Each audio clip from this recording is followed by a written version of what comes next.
Now, that's typically the intro I use when we're going to be talking about some breaking news. Now, when I first saw the news story that I have in front of me, I really thought it was breaking news, that something new had happened, something breaking, something developing. And then when I started looking into it, I'm like, wait a minute, this is not breaking news.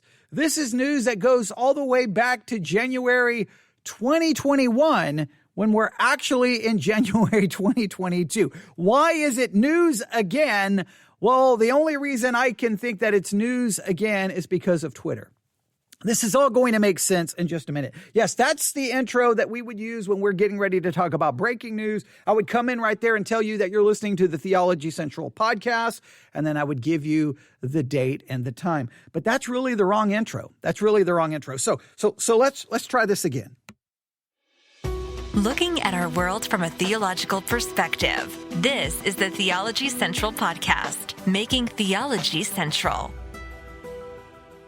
Welcome, everyone. It is Friday, January the 14th, 2022. It is currently 3:40 p.m. Central Time, and I'm coming to you live right here inside of the empty sanctuary of Victory Baptist Church, located right here in Ovalo, Texas. That's probably the appropriate intro for this episode. Welcome, everyone. Yes, this is the Theology Central podcast, where we try to make theology central to every aspect of life. And we're going to be looking at something right now that some people are acting like it's breaking news, but it really isn't. Now, I know I spent 2 minutes doing all of that, and you're probably that was a waste of time. It really wasn't, because I want to emphasize that what we're going to be talking about is not breaking news. It goes back to January 2021. Today is January the 14th, 2022. And the reason I want you to understand that is when you see the articles, there are articles now, or there is an article posted at christianpost.com.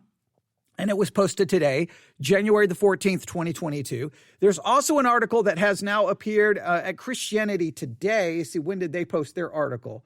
Let me go here. It was posted yesterday. It says the headline for the one at Christianity Today is, "No, religious freedom doesn't send people to hell." Right? So, and this has everything to do with this story that, again, is getting all kinds of attention. And I'm like, what is going on? Why is everyone talking about this all of a sudden? And as I've already said, the best I can do is someone posted a tweet or a couple of tweets, and this whole thing is news again. It's old, but it's new, but we're going to talk about it because it's very important. And I think the way we need to talk about this is before I give any names. Now, I know you've already seen the title for this podcast episode, and there's a good reason you tuned in just because you saw the name. But I need you to do something for me. Forget the name. Forget the name. Forget the title. Just forget everything, and I want you to just consider some questions that I wrote down right here in the journal that's next to me, all right? I have my pencil. I have a journal, right? And I just wrote down some questions. I was talking to myself as I was driving here this afternoon about how do I begin this episode? And the first thing I wanted to emphasize is that this is not breaking news. This is old news. But the question is still very relevant. And the questions, I should say, are still relevant. And the questions we need to talk about go way beyond the personality, the name of this individual that is associated with these news stories, right? Because everyone's going to focus on the name. And once you hear the name, here's what's going to happen. You're going to either be like, well, he's right because I love his preaching, or you're going to be like, he's wrong because I hate his preaching. And you're just going to kind of just fall into taking sides, picking a team. Forget all of that.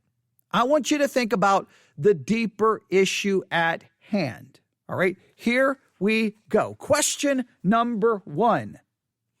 Do you support religious freedom? Now, I really want you to think about that. Do you really, honestly support religious freedom? I want you to be honest here, okay? If you say, yes, I support religious freedom, that means you support all religions having freedom to express themselves and to practice that religion. You want that freedom. So in other words, if after 9/11, you would not have been opposing Muslims building mosques because you said we're in the United States of America and they have a freedom to practice their religion and build a mosque, just like Christians have the freedom to build a church, just as long as they're not doing anything to, call for terrorism or violence against anyone. Or where you're like, well, I don't like Islam anymore. I don't want them to have freedom. Here's an example. Where is this taking place? I can't remember what state, but an after-school Satan club. An after-school Satan club. An Illinois school district is under fire for allowing an after-school Satan club program being offered by the Satanic Temple. Now you think, wait, I don't want an after-school Satan club. Well, do you want an after-school Bible club? If you're one of those who say, I want prayer in the public school, well, what if someone from the Satanic Temple wants to come and offer the prayer? Are you all of a sudden now opposed to that freedom? Do you really support religious freedom? I've seen a lot of people say they do, and what they really mean is they want freedom for their religion, and they want the freedom for them to get their religion put anywhere and everywhere. They want it taught in the public school. They want the 10 Commandments posted. They want the Bible taught. They want everything. But they don't necessarily want people of other religions to have the same freedom. They want government meetings opening with a prayer, but only a prayer from a Christian perspective, not a prayer from, say, a Wiccan or a Hindu. No. They're going to protest that. They're going to yell and scream about that. They don't want a Muslim leading prayer, but they want a Christian prayer. So are you really committed to religious freedom, or do you just want freedom for, and not just Christianity, only your form of Christianity? Do you really support religious freedom? Now, if you say you do not support religious freedom, if you say, I don't support religious freedom, I think it's wrong. In fact, I think religious freedom will lead people to hell. I'm opposed to it. Well, if you are opposed to it, then let me ask you a question. How would things work? How would it work if you're opposed to religious freedom? How would it work in your perspective? All right, we take away religious freedom. Okay, how does it work now? All religions are banned?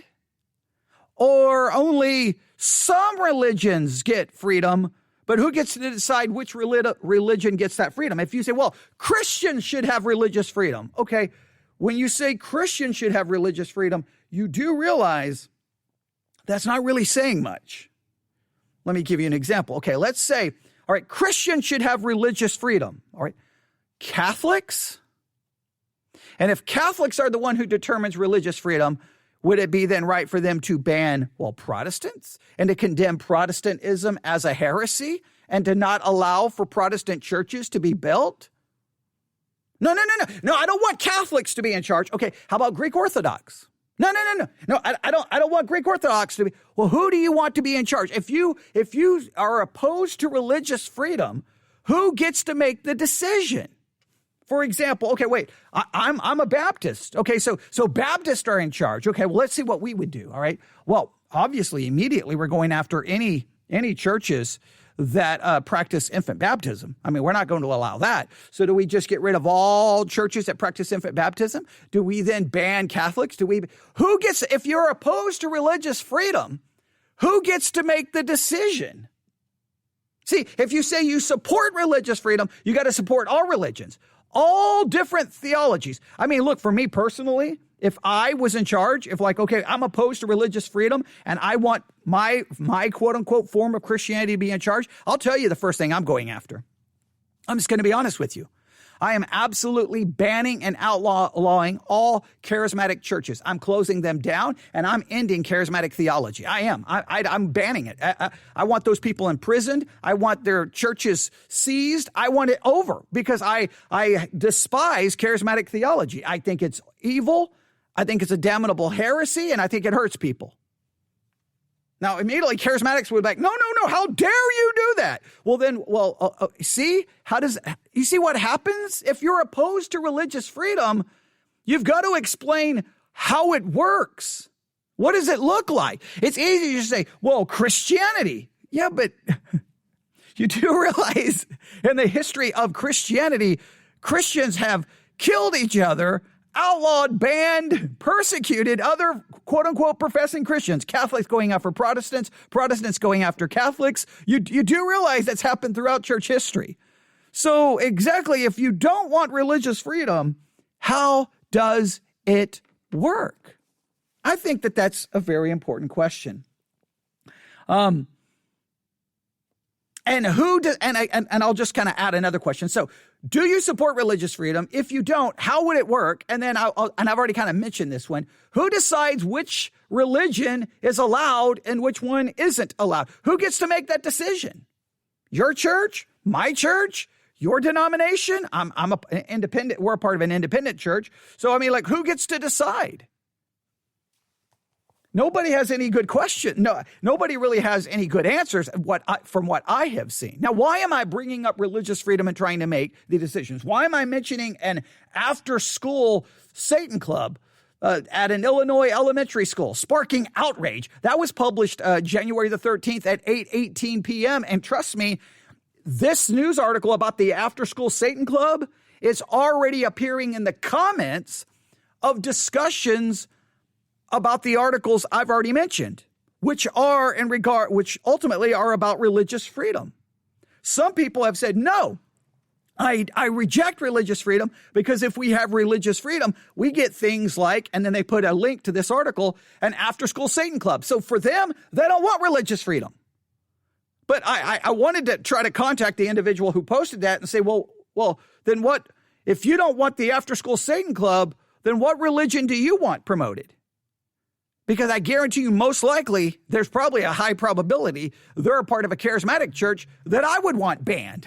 Okay? So, like, I mean, I would want T.D. Jakes immediately removed because of his basically rejection of the Trinity. I would want all Oneness Pentecostal churches closed because they're modalists and Sabellianists. They reject the doctrine of the Trinity. I mean, it would be insane. I don't even know what that would look like. It would go back to the early church where whoever's in charge and everyone else gets banned and exiled and persecuted. Who wants to go back? I don't even know how Christians think anymore. But here's the reason we're talking about all of this. Here we go. Today, Friday, January the 14th, 2022. Let me stress that again. 2022, this headline appeared at christianpost.com. You can still find it there. Christian conservatives respond to John MacArthur comparing religious freedom to idolatry. Whoa, wait a minute. What did John MacArthur say? John MacArthur compared religious freedom to idolatry? Is he opposing religious freedom? Is he condemning religious freedom? What is going on? Now, before we say anything else, let me just make it very clear. I'm going to read these articles. There's two of them. But let me just go ahead and get this out of the way. There are many who believe his comments have been taken out of context, that they've been misrepresented, that videos that are going around have been edited. All right. What I would challenge you to do before you listen to anyone, even before you listen to me, you can hit, well, if you're listening live, you can either stop listening live now and go do what I'm about to tell you and then come back and pick this up when it's available on demand. If you're listening to this after it's a live broadcast, you can hit pause right now, go do what I'm going to tell you to do, and then come back. It's up to you. I'm just going to try to give you everything and provide as much context as I can. If you'll go to Grace to You, John MacArthur's ministry's website, right? Grace to You. And you go to the sermon section. You're going to see sermons, and they give you like by title, by book, or by date. If you'll just go to January 2021 and start listening to like the first maybe 5, 6, 7 sermons of 2021, that will really provide you the fuller context, because it appears he said a number of things at the beginning of 2021 that sparked all kinds of controversy at that time in regards to comments he made about religious freedom. There was like, I guess, somewhat of attention given to it, but people either forgot about it, ignored it, moved on, and then all of a sudden now here we are, January 2022. boom, those old comments are making news again, and now people are talking about them again. For me, I don't care what John MacArthur said or didn't say. I want to use the situation to get you to think about religious freedom in a logical way that makes some kind of sense where you're not inconsistent and hypocritical. That's what I want to do. But we'll go through this and I'll come back with some thoughts on this. So here we go.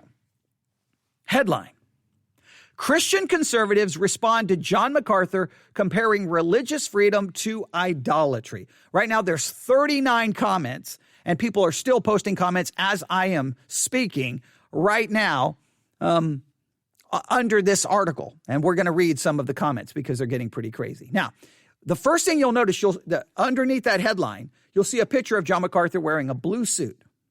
He's got his hand up, right?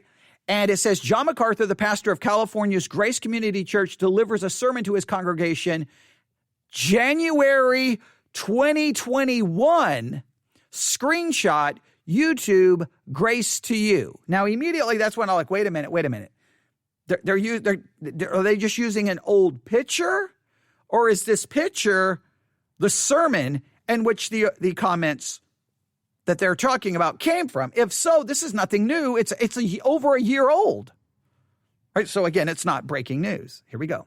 Prominent pastor and theologian John MacArthur has come under fire after a video resurfaced of him taking issue with the idea of religious freedom, with some Christian speakers debating whether his comments were taken out of context. A video of one of MacArthur's sermons from earlier last year at California's Grace Community Church resurfaced over the weekend after Matthew Sheffield, who describes himself as a former right-wing activist, now working to elevate new topics and voices against fascism, shared it on Twitter. So this all has resurfaced because of Twitter. And you probably have seen this. It drives me crazy. But many news articles today are nothing more than basically the journalist sits on Twitter. Oh, look at that. Takes a couple of tweets, writes some text around the tweets, and then they're like, here's your news article. And it really all it is, hey, here's what's going on Twitter. Now, there's nothing necessarily wrong with that, but in many cases, it's just like, hey, we're just going to embed some tweets into a news article and call it a news article. It's not really news. It's just they're reporting on what's going on Twitter. All right. But here is the first tweet. All right. I'm sorry. Underneath that, and I'm going to read what they have here. So I'll back this up. A video of one of MacArthur's sermons from earlier last year at California's Grace Community Church resurfaced over the weekend after Matthew Sheffield, who describes himself as a former right-wing activist, now working to elevate new topics and voices against fascism, shared it on Twitter. Then they have this in quotes. Extremist Christians love to claim they're all about religious freedom, but the truth is that they hate the idea.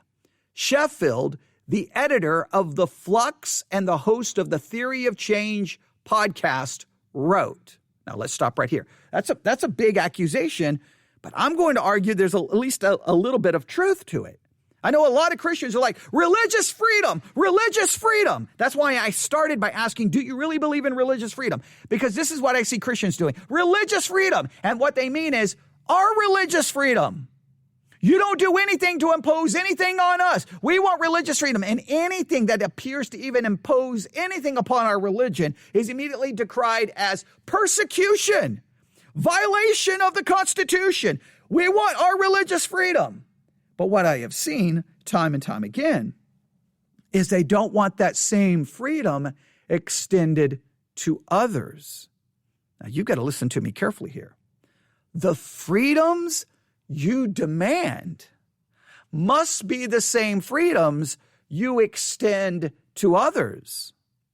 The freedoms you deny others are freedoms you deny yourself. So if you want religious freedom, then you've got to you've got to support the religious freedom of Hindus, Muslims, Satanists, Mormons, Jehovah's Witnesses, Wiccans, you name it. You say, well, no, wait. If you want freedom, you've got to give them the same freedom. If you deny their freedom, you're ultimately denying yours. So I know a lot of Christians who love to talk about religious freedom, but only on the context of their religion, of their form of Christianity. Now, here is the tweet that they've embedded. Now, I'm going to have to try to play this. Now, this is a situation where I don't have the actual, I can just download the audio and then place it in my software. I'm going to have to hold up my iPad to the microphone, but I'm going to try to explain what's going on here, all right? So, some individual, I don't know who the individual is. They give a name here, but I don't know who it is. But the bottom line is, let's do this. Before we even get to the names, let's just do this. I guess it was 2007. A Hindu priest was being allowed to pray in the Senate chamber. So you have the Senate getting ready to meet. This is 2007. He's getting ready to pray. And someone who appears obviously to be a Christian, before the person can even pray, begins to start yelling out and basically interrupting the individual, I guess, as some kind of a protest, right? Hey, no.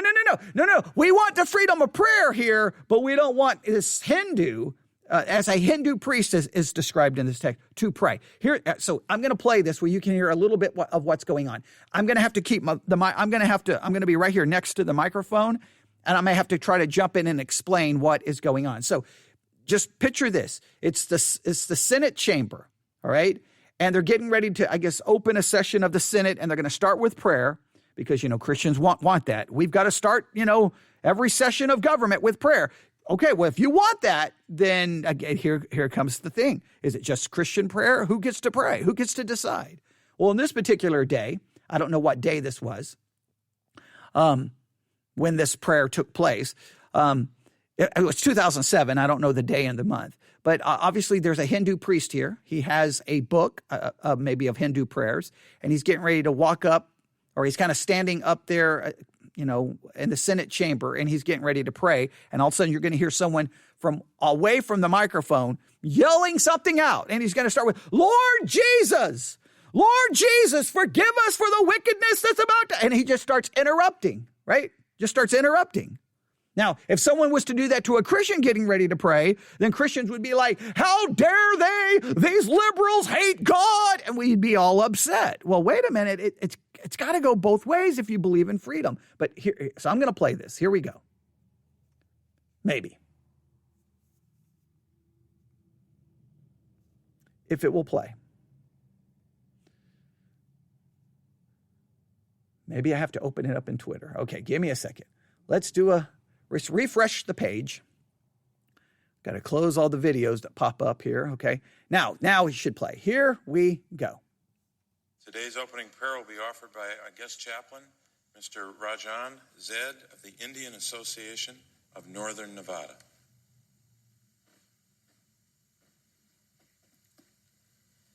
Lord Jesus, forgive us, Father, for allowing the prayer of the wicked, which is an abomination in your sight. The Sergeant at Arms will restore order in the Senate. We shall have no other gods before you. You are the one true. The Sergeant at Arms will restore order in the chamber.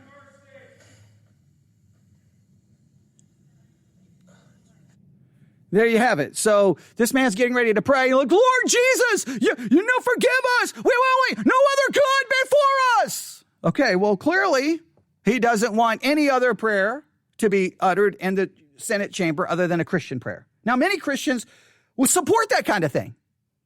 Now, I can almost guarantee, I did a podcast about it back in 2007, talking about it. And trust me, everyone got mad at me because I defended the Hindu priest.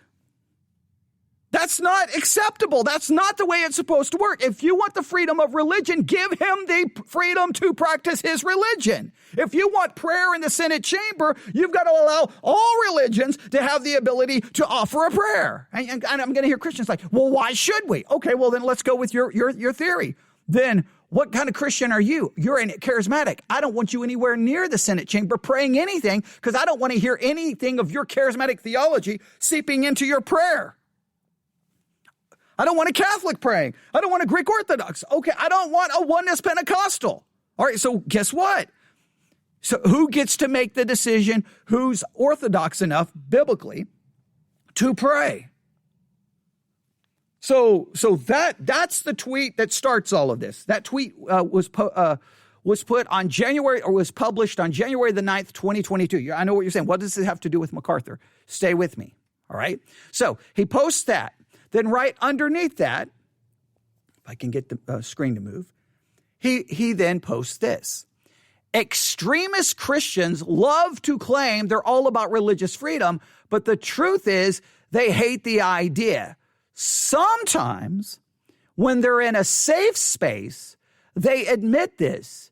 Here's evangelical megachurch pastor John MacArthur telling you what they really think. Now, this was published on January the 9th, 2022. So what he's trying to demonstrate here is that Christians say they love religious freedom, but in practice, they actually don't. So he gives us a clip from 2007 where whoever this individual is yelling and screaming at the Hindu priests, and they have to restore order to the Senate.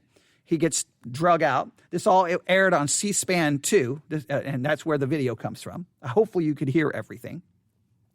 Then underneath that, he now has this video of John MacArthur. This comes from the sermon from January of 2021. It's not a January 2022 sermon. It's a January 2021, all right? And here is what MacArthur said. Now, this is the clip that everyone says is taken out of context, but just listen. Here we go. I read the other day that one of the evangelical publicists, whatever that is, said he's happy to let us know that the new administration will uphold religious freedom. Really? The new administration will uphold religious freedom? I don't even support religious freedom. Religious freedom is what sends people to hell. To say I support religious freedom is to say I support idolatry. It's to say I support lies. I support hell. I support the kingdom of darkness. You can't say that.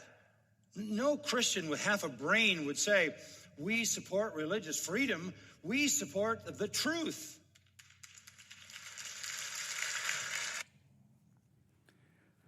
Now, if the new administration supports religious freedom. Okay, all right, hang on. Now, the video continues. I thought it stopped there. For some reason, it stopped. Now, he says, if the new administration supports religious freedom, and okay, now I'm going to continue playing here. That's what he just said. I'm sorry, I removed everything from the microphone because I thought he was done. All right, here we go. Already, persecution will be ramped up because the more supportive they are of the devil's lies, the less they're going to tolerate the truth of Scripture.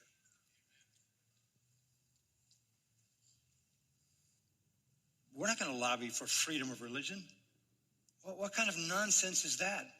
We are in the world to expose all those lies as lies.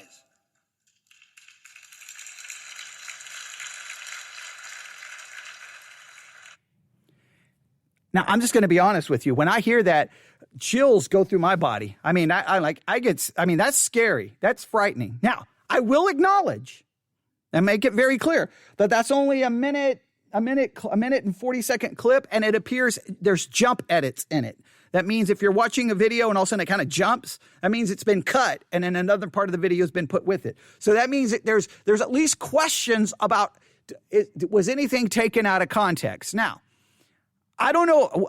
We'll try to talk about context, but let me just say this. Whatever MacArthur is saying, I want to move this past John MacArthur. I don't even want this to be about MacArthur. I just want this based off what was said right there. Forget that it was MacArthur. I'm not even saying whether it was true or not true. But if we just take those statements as just someone wrote them on a piece of paper, They handed it to the front of the class and said, what does, and basically the paper is like, what do you think about these comments? Let's forget about whether the comments are accurate or not accurate. Let's use this kind of like a parable, right? So if someone held the view the way that sounded, we don't support religious freedom. Religious freedom, nobody with half a brain would support religious freedom. Religious freedom sends people to hell. We don't want to support religious freedom. No, absolutely not. Now, just think about what's being said here. Okay, now, how does that work then? Okay, great. No religious freedom. All religions are banned. All religions, all churches are shut down. People are persecuted. Do you want that? Is that what you want? So, I mean, I don't know what you would, like, nobody with a right mind would support religious freedom. Well, what would you support? A government ban of all religion? That's really how you want. Would that be great? Some Christians will be like, amen, that's it. Ban the church. Put me in prison. Okay, well, great. I mean, if you want that, I like the idea of no. I want everyone to have freedom. I want you to have the freedom to preach what you want, and I want the freedom to preach against it. That's what I want. But I'm just like that, and people, what are you applauding? What does grace to you and John MacArthur? I mean, again, using their comments as if they were accurate, would you be supporting like people coming in and shutting you down? Well, clearly they don't. And here's what's crazy. When the government issued mandates, COVID mandates, MacArthur's church argued against the state, and their argument was religious freedom. Okay, so what in the world? But let's go through this article and go through here. All right, so and they're quoting they're quoting the tweet that I just read, so I'm going to read it again because they do. Sometimes when they're in a safe space, they admit this, he added. Sheffield cited the video taken from January 2021 sermon as an example of what many Christians really think about the topic of religious freedom. In the video, MacArthur asserts that I don't even support religious freedom. He went on to allege that religious freedom is what sends people to hell. Now, let me just stop right here. Is it religious freedom that sends people to hell? I want you to just think about that comment. That he literally said those words. Religious freedom sends people to hell. Is it religious freedom that sends people to hell? Because let's take away religious freedom. Let's take away religious freedom, all right? So we're going to get rid of all false religions. We will kill them. We will burn down their churches. We will burn their books. We will persecute them. We will shut down all false religion. Does that immediately mean people go to heaven? Is it religious freedom that sends people to hell? Or is it man's depraved nature? Because you can have, here's how things could work. Let me see if this, just picture this. Let's say we could go back to a period of time where God is literally dwelling in our midst. God is literally guiding us by a pillar of fire and by a cloud. God is, his presence is right there in the middle of us, and he gives us his actual words and commandments. And he says, obey these commandments. And he's right there. You have the right worship. You have the right priest. You have the right law. You have God himself in your midst. Okay, that's great. That eliminates the freedom of religion. And anyone who violates anything is killed by the law. All right, great. Sounds great. I wonder how that's going to work. I wonder how that's going to work. Oh, wait. Oh, I can go back to the Old Testament and read when that happened. And what did the people do? Oh, they rebelled against God. Wait a minute. There was no freedom of religion, yet they rebelled against God. They rebelled. They were like, we want to go back to Egypt. They ended up building an idol and running around it. They constantly, Israel would turn back to false gods. Because guess what? You can ban all false religion. You can punish people. You can kill people. But you can't convert anyone. Because conversion is the work of the Spirit through the preaching of God's word. They don't go to hell because there's a false religion. They go to hell because there is a false religion inside of them. Okay? You can ban all the external false religions. You can take away all the freedom to worship, but you can't take away what's inside of them, which is the worship of self and them doing what they want. So even if you were to remove all of the other religions, you don't immediately get people saved. You can't force people at the edge of a sword to be saved, or at a gun or prison or punishment or death. Or it's just ridiculous to say religious freedom is what sends people to hell. That's just absolutely theologically incorrect. It is man's depravity. It's man's sin. He goes on to say I support religious freedom is to say I support idolatry. It's to say I support lies. I support hell. I support the kingdom of darkness. You can't say that. No Christian with half a brain would say we support religious freedom. MacArthur suggested Christians should proclaim that we support the truth as the crowd erupts into applause. He warned his congregation that if the new administration supports religious freedom, get ready, persecution will be ramped up, because the more supportive they are of the devil's lies, the less they're going to tolerate the truth of Scripture. Okay, then why did Christians support Trump? Because wasn't his big thing was religious freedom? Hey, if the government's going to support religious freedom, get ready for persecution. Well, then why did MacArthur support Trump?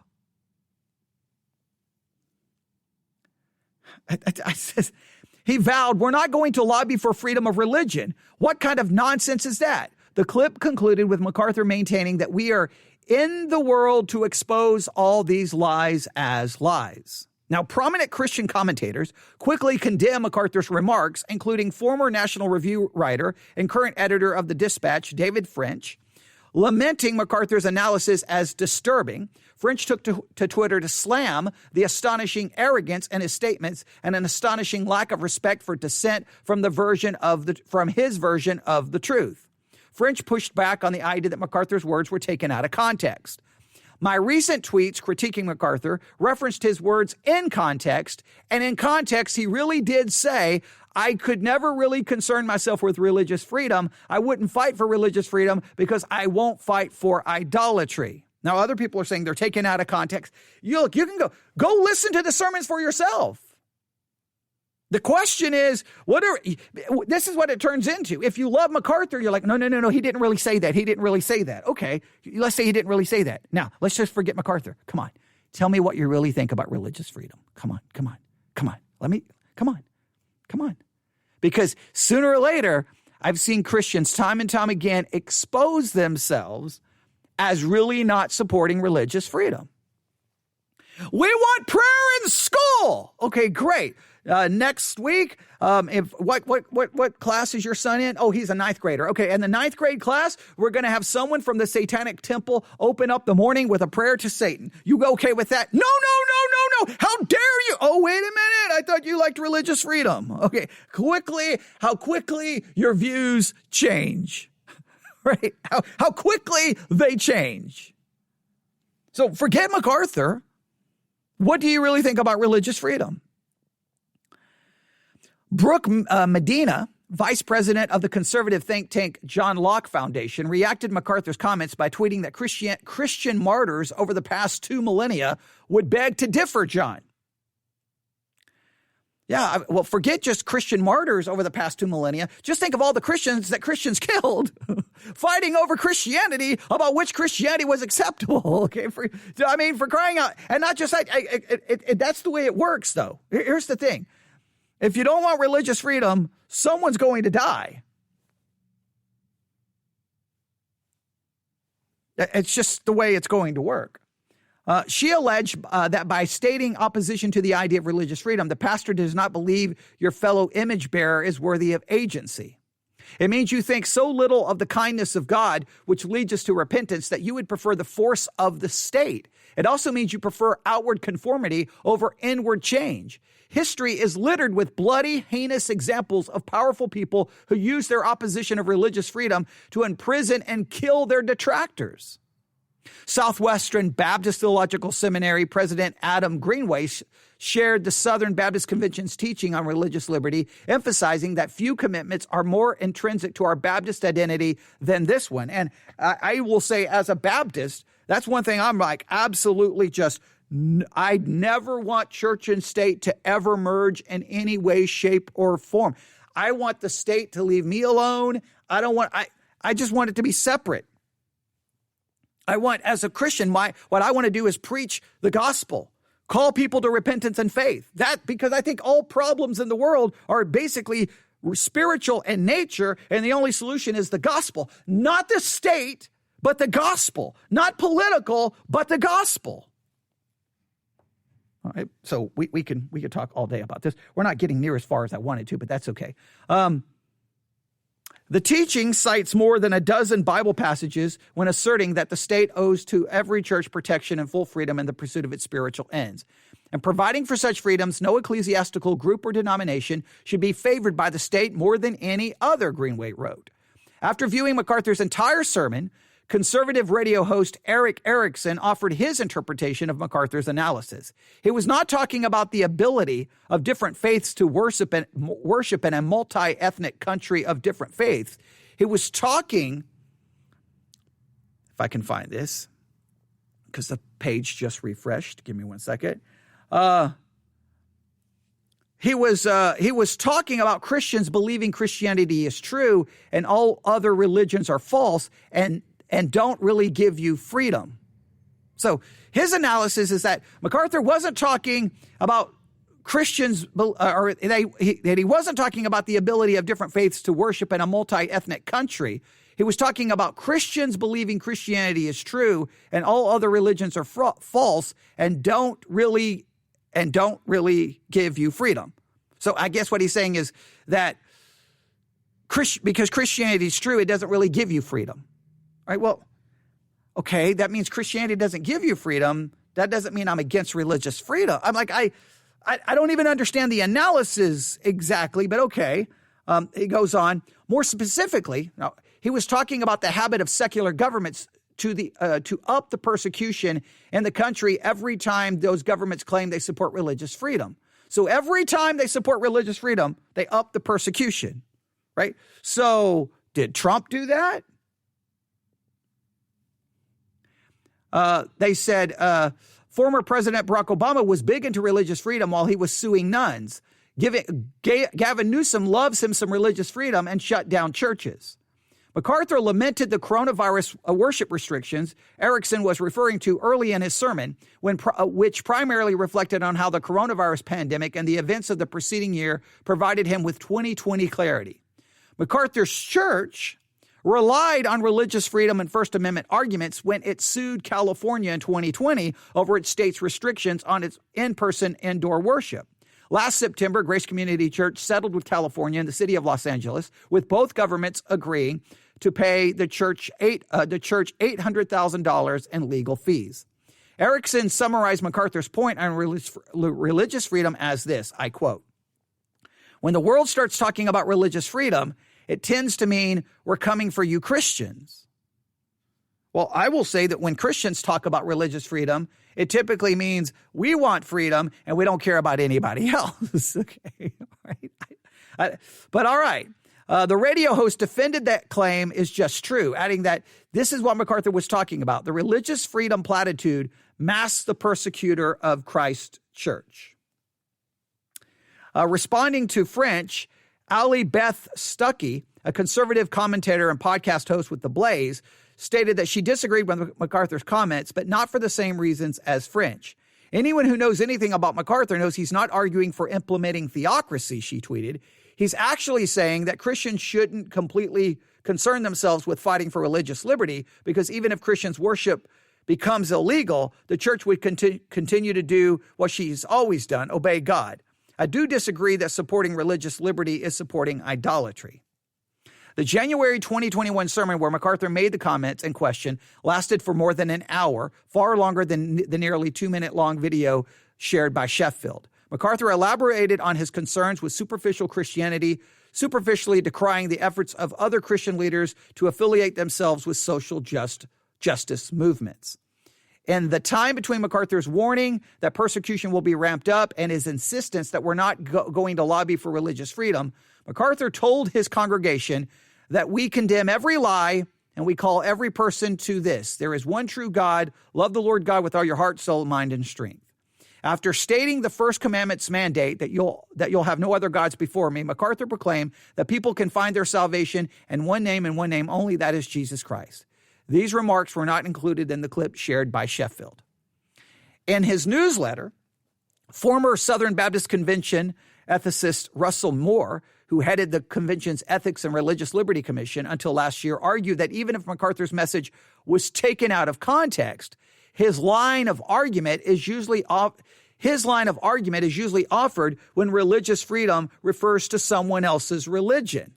Religious freedom is a restriction on the state's power to establish itself as a mediator between God and humanity, Moore contended. It's no more an affirmation of idolatry than, say, claiming parents' freedom to raise their own children is an affirmation of bad parenting.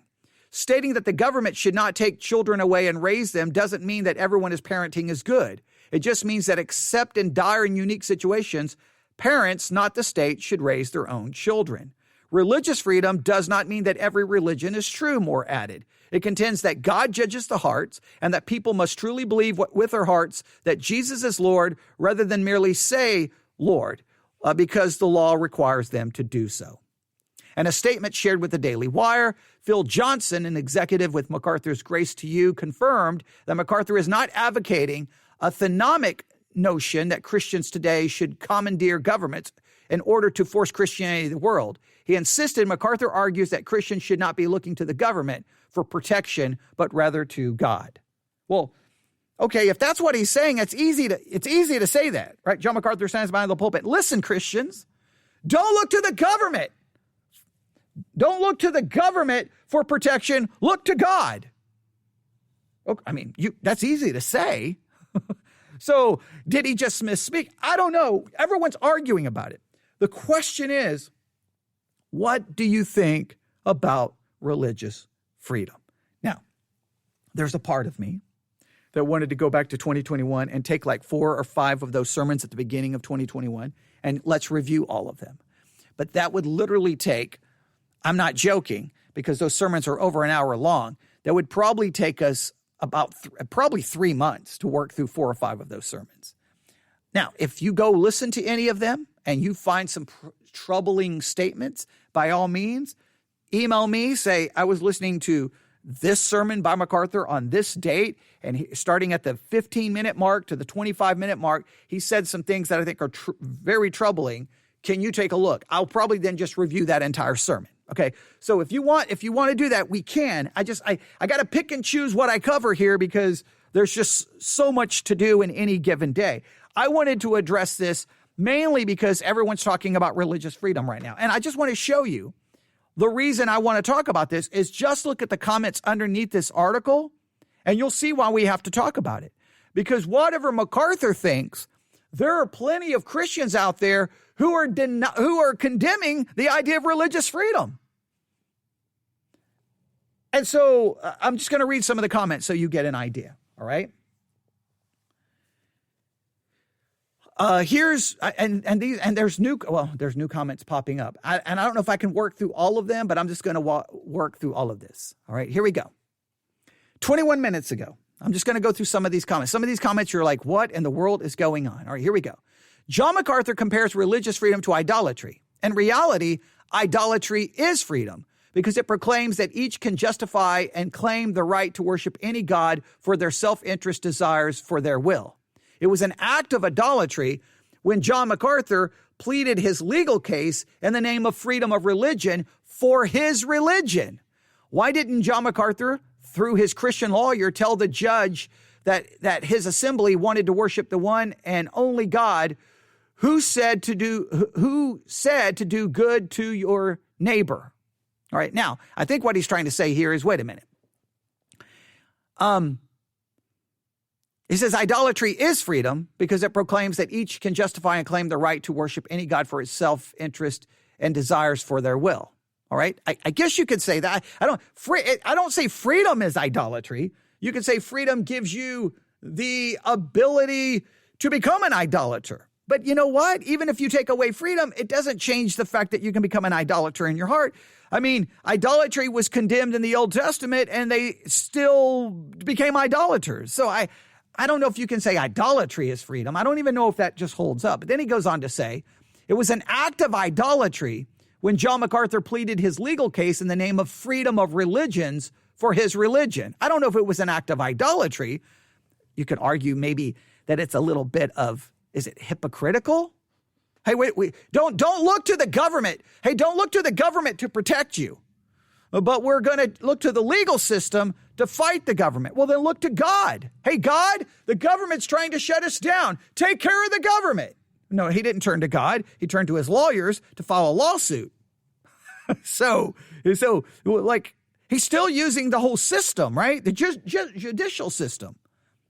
You can make whatever discussion there. He says, why didn't John MacArthur, through his Christian lawyers, tell the judge that his assembly wanted to worship the one and only God who said to do good to your neighbor? Now, he's got that as a question mark.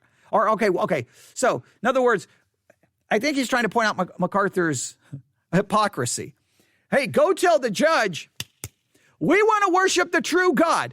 You know, the God who said to do good to your neighbor, that's the God we want to worship in the middle of a pandemic. I think they're trying to make a little bit of a kind of a joke about that. But there's one comment. All right. Just a lot of opinions there. All right. Next. Unfortunately, for too many people, religious freedom means the freedom to treat others in ways you yourself would not wish to be treated. Someone replied to that and said, and religious freedom gives freedom to all religions and all faiths. Not biblical, Chuck, not biblical at all. Amen. Okay, so I guess this person is saying, when he says not biblical, Chuck, he's responding to someone named Chuck. So religious freedom gives freedom to all religions and faith. It's not biblical at all. So in other words, they're saying it's not biblical to give freedom to all religions. Now, I would be interested. The person who wrote this, his name is John. I would like to know, John, so what religions do get the freedom? You're going to say, biblical Christianity. Your version of biblical Christianity or my version of biblical Christianity? All right, so immediately, though, so we're three comments in and already someone is arguing that religious freedom is not biblical and not right. That religious freedom shouldn't be allowed. Next, food for thought. And I'm not totally confident in my comment. As Westerners, we are experiencing what our American brothers and sisters refers to as an unalienable right, meaning that we have enjoyed the freedom of religion. We must remember that these rights were given to us by man, and anything created by man can be turned into an idol. Matthew 16:24-25, Jesus told his disciples, if anyone would come after me, let him deny himself, take up his cross and follow me. For whosoever would save his life will lose it, but whosoever loses his life for my sake will find it. Job 1:21, the Lord gave and the Lord hath taken away. Blessed be the name of the Lord. Serving God because we are free to do so is totally different than serving God when it cost us greatly, and could certainly be God's plan that we lose these rights. I believe that MacArthur made these statements knowing that if all religious freedom was removed, Christians would be most apt to give their lives whereas many others would not, and that the Church of Christ would flourish. I mean, some of these comments, you're like, how do you... They just jump to a lot of conclusions here, all right? Someone wrote, Christianity thrives under persecution. 2 reasons I believe that is. First, it provides opportunity for us to bear witness to the hope that lies within us. Second, it weeds out a lot of, definitely not all, the false converts.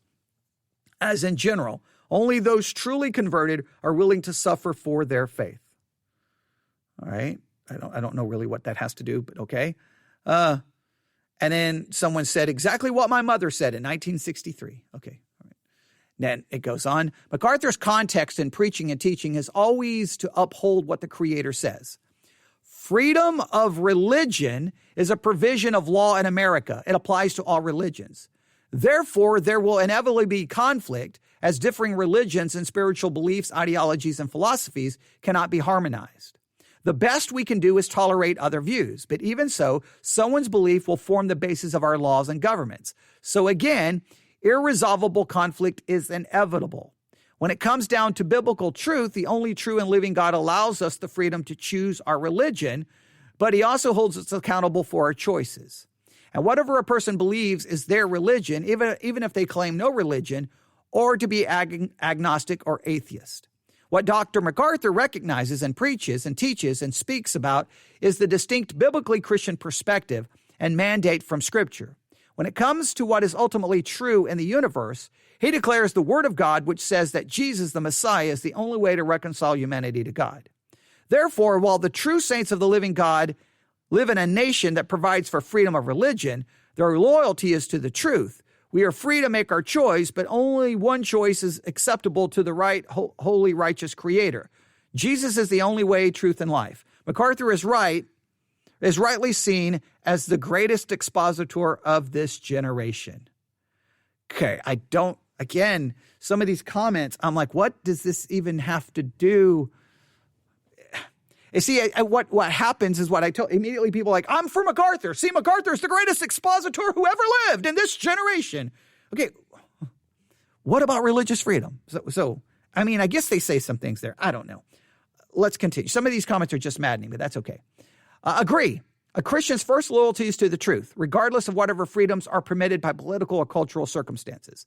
I haven't yet listened to John MacArthur's sermon, but I'm guessing that was the main point. For a great many years, American Christians have been unable to exercise that principle of loyalty without much political interference, at least compared to Christians in other countries or time periods. That climate is now rapidly deteriorating, but this does not nullify our responsibility to speak and live according to the revealed, unchanging truth of God, regardless of the consequences. Okay? I mean, he's saying what he thinks MacArthur's point is without listening to the sermon, but okay. All right. Goes on. Someone says, you said God allows us the freedom to choose our religion, but he also holds us accountable for our choice. This is a contradiction, because if the one God says you're free to choose any God, why then would he hold you accountable, since he said you're free to do so? If he holds you accountable, judges you, and then you do not have any freedom because there was only one choice that he approved of. Lord Jesus said that he did not come to do his own will. He was not free to do his own will, but he came to do in obedience and love the will of the Father. All right, now that's kind of an interesting, if you say, God says you're free to choose whatever religion you want, but if you choose the wrong one, I'm going to put you in hell. Well, then are you really free? Okay, that's an interesting philosophical discussion that happens here. I don't really know what it has to do with the news story. Someone replied, there's only one faith that God approves of, and you can read it in Ephesians 4. To make freedom for religion run riot, to make freedom for religions run riot will be like inviting murder. How can freedom of religious complement Christianity when it violates Christian theology? Our faith is born from one religion, and that is the pure religion of Christ, the anointed one, the Messiah, the one and only Son of God, the Word who became flesh. His name is Jesus. Amen? So now this is that person. No, you can't have religious freedom. It's only Jesus. So all other religions should be shut down. But again, I would love this individual to really give me his confession of faith and see where he fits in. True, there is only one God. This person says, true, there is only one God through his Son, and then they have L-E-S-U-S. Did the one God say to Adam and Eve that they can choose to obey his will, or they can choose to disobey his will and do their own will in taking of the forbidden tree? There was no freedom in the garden. The forbidden tree was disobedience, and the devil called it freedom to do one's own will. So this person keeps trying to argue there is no freedom. So, all right. They quote from the article, and I'm trying to hurry here, just so that you get an idea of that this subject sparks so many different opinions. Some of the opinions are absolutely bizarre, but just to show you why we have to talk about this. Brooke Medina, this is quoting from the news article, vice president of the conservative think tank John Locke Foundation, reacted to MacArthur's comments by tweeting that Christian martyrs over the past 2 millennia would beg to differ, John. I'm of the opinion that those martyrs, now this is the person now responding, I'm of the opinion that those martyrs died for the truth and without a thought for religious freedom. Well, wait a minute. You're saying every person who died a martyr died for, so first of all, who was the martyrs? There's a lot of people who died for their faith, Catholics who died. So then you would only have to say, the true Christians who died, they died without any thought of religious freedom. Okay. All right, probably true. They go on to say, without endorsing or rejecting MacArthur's point, I think the obsession with this religious freedom activism is a distraction from the mission of the church. To say that few commitments are more intrinsic to our Baptist identity than this one is evidence of the move away from true Christian identity. The Baptist identity seems to be more important.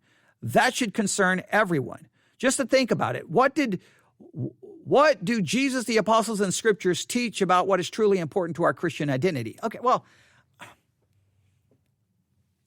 I see what they're saying, but again, this is basically saying, don't worry about, we don't need religious freedom. Again, the minute you say you don't need religious freedom, and the comments here at times, I don't even really know what they're talking about. This is probably why you shouldn't read comments under news articles, but that's okay. The saddest thing to me is while Christians stand around and constantly critique other Christians' positions on any number of issues, many of which are minor, the secular world stands on the sidelines, observes the disunity, and says, why would I want to be a part of such a group that is constantly criticizing each other? Where is the love in that? I think I will stay comfortable where I am. That they may all be one, even as your Father are in me and I in you, that they may be in us, so that the world may believe that you sent me. John 17:21. Is there any wonder then that the world doesn't believe? Well, okay, this is a person by the name of Robert. Hey, Robert, there hasn't been unity in Christianity since biblical times, okay? There has never been unity. There may have been unity for 5 seconds, but it didn't last long. Just look at the New Testament. All of the letters are written to churches that are having major issues and divisions and disunity and false teaching and problems. This person goes on to say, hi, Robert, you do have a valid point in what you're saying regarding disunity and what the world thinks. However, there is a biblical aspect to all this whereby disunity is inevitable and must be because there are so many deceivers in the pulpit and would be wrong not to expose them. Jesus said in Matthew 24, and then he has a number of other things here. There will be many false prophets and false teachers. So when Christ rebuked the church leaders of his day, he called them hypocrites. Was Jesus being critical? No, Jesus was being honest. Jesus called them a brood of vipers, snakes, blind guides, blind not gnats. Jesus spoke and loved to chastise them. The Bible says he chastised those he loves. Therefore, to rebuke and reprove is a godly principle. The world will never see things the biblical way because they're in darkness and children of the devil. All right, I don't know. I don't really want, I just accidentally hit like there. Okay, hang on.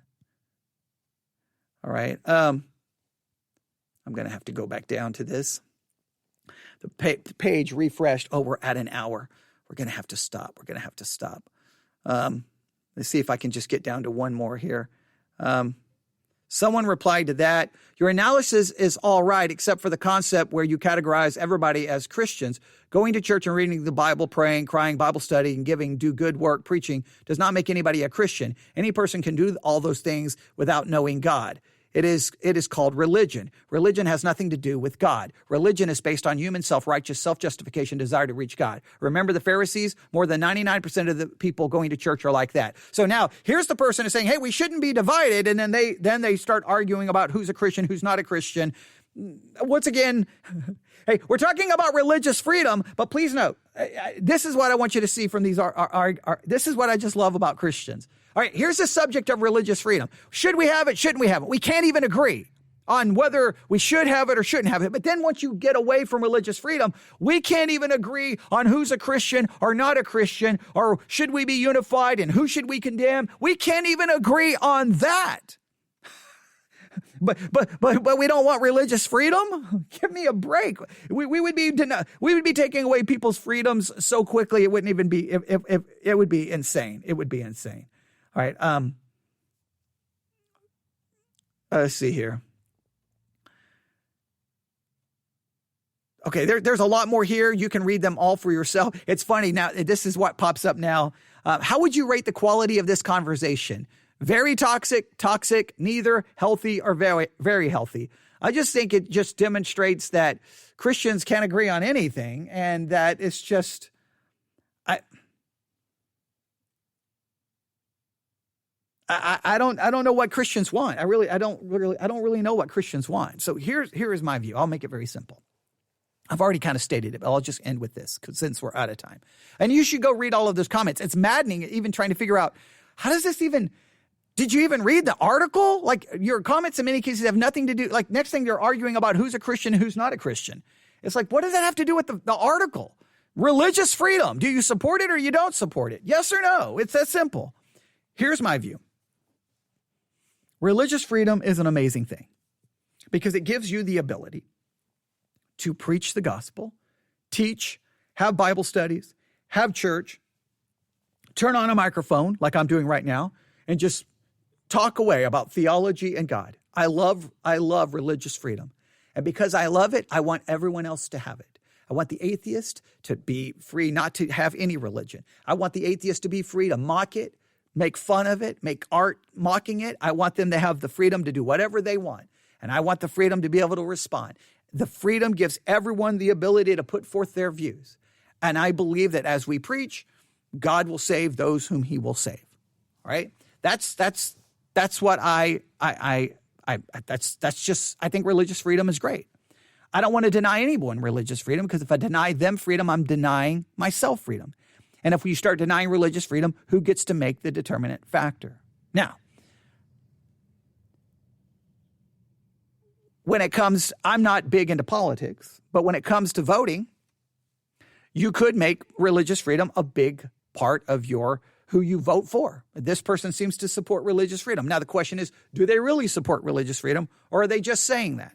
You can always have those debates. I don't think, I think government will do whatever they can, because so many religious people do vote, that they will always try to give religions as much freedom as possible because they want their vote. I think that is true until religion becomes less and less a influence, and then politics will discard religion as fast as they supported it.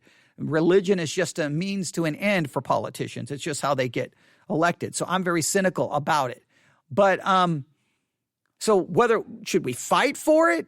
Should we vote for it? You can definitely vote for it and fight for it. I trust God to ensure that I have it, and I know that it could be taken away.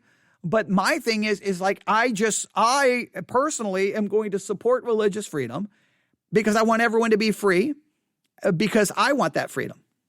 It's that simple. And I don't know what MacArthur was trying to say. Put it this way. Whatever he was trying to say, everyone is going back saying, well, I don't think he really meant that. I don't really think he meant that. But it's funny, all the people saying, I don't think he really meant this, or I don't think he really meant that, none of them are providing quotes from the sermon, which supposedly changes how we interpret that. Like, the people who are saying MacArthur said these crazy things, they have actual quotes from the sermon. The people defending it aren't going, well, if you go back 2 minutes, look what he said right there. Or if you go 3, that quote changes the whole sermon. Nobody has provided any quotes changing the whole sermon. They're just offering their interpretation of it. Now, make it very clear, John MacArthur has access to microphones. He could clarify in about 5 seconds. I support religious freedom, or I don't. I mean, it's pretty easy, right? I mean, is it that hard? I mean, I'm in the church in the middle of nowhere, Texas, with no money. I can turn on a microphone. Are you saying John MacArthur, grace to you, and all of the staff they have, they can't put him in front of a microphone to clarify? I think he could clarify it in about 5 seconds. So there you have it. That's the big story today. That's the big hoopla. That's the big everyone going crazy about. But just remember, it goes back to 2021. It's now 2022. MacArthur can clarify this in 5 seconds. It would be easy to fix it.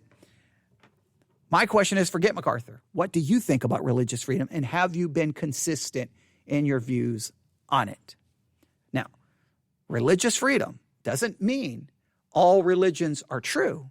It just means all people are free to practice whatever religion they so desire. That means they may choose a right one, or they may choose a wrong one, but at least they're free. I hate charismatic theology, but you know what? I want charismatics to have the freedom to practice what I believe is a fraudulent form of Christianity. And I want the freedom to speak against it. And I want them to have the freedom to speak against my view of Christianity. There you go. I mean, is that complicated? I think it's pretty straightforward. All right. I feel like there's more I should say, but I keep looking over at the time going, why did I go an hour and 10 minutes with this? But there you have it. And I'm sorry. I know some of those comments, even me trying to read some of those comments, I was like, what are they trying to say? Like, some of them are just written very broken. But I just wanted you to see that immediately within the comments, disagreement started breaking out. And then they started disagreeing about disagreement. They just started disagreeing about everything. And immediately that just shows you, so who would, if you take away religious freedom, whose religion would you go with, since Christians can't even agree on anything? Immediately, whoever gets power is going to take away someone else's freedom. And that's what we cannot have. I don't ever want that to happen again in the history of at least American Christianity, because in the history of Christianity, we've seen one side persecuting another side, this theology persecuting that theology. And that to me is insane. I don't believe it's biblical, and I don't believe it's godly. You say, well, in the Old Testament, they did that. Yeah, the Old Testament, they set up theocracy, monarchy. You see some of those kinds of things. In the New Testament, you don't see any of that. You don't say, hey, we need to set up laws. No, it's preach the gospel. That's what, render unto Caesar what is Caesar's, and render unto God what is God's. You focus on preaching and living out your Christian life, not worry about trying to fix the government. It's completely, or trying to establish some kind of theocracy. I don't believe that's anywhere in the New Testament. So, all right, I'll stop right there. You can email me your thoughts about this crazy situation to newsif@yahoo.com, newsif@yahoo.com. Sorry it took so long, but I just wanted to get that out of the way and just put that out there. And it fits in with a lot of other things that we've talked about. So it really is relevant to a lot of issues, but that's what people are talking about today. There you have it. There's some thoughts. All right, thanks for listening. God bless.